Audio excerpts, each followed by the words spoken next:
Welcome to this Delph Stack tutorial video. In today's video, I'm going to show you how to fix Call of Duty Black Ops 7 Open Beta if your controller or gamepad isn't working on PC.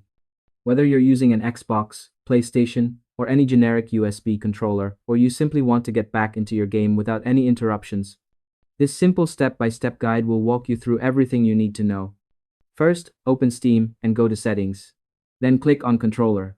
Once you're there, look for the options labeled Enable Steam Input for Xbox controllers and Enable Steam Input for generic controllers. Make sure both are set correctly. You can toggle them off and on to reset your input settings.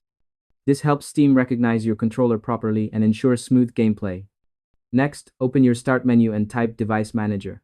Open it and expand the section called Human Interface Devices.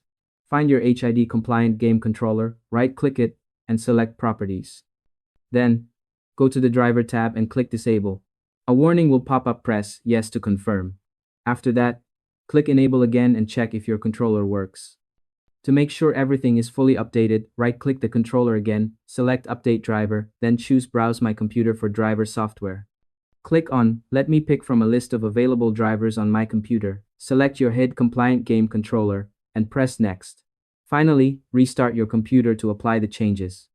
Once you've completed these steps, your controller should be fully functional, and you'll be ready to jump back into Call of Duty Black Ops 7 without any issues. It's also a good idea to keep your drivers updated regularly to prevent future problems. And that's all there is to it. By following these simple steps, you'll have your controller working perfectly and be ready to enjoy the game again. Thanks for watching this Delph Stack tutorial video. If it helped, don't forget to like, subscribe, and share it with someone who might need it. Why not make their gaming experience a little easier?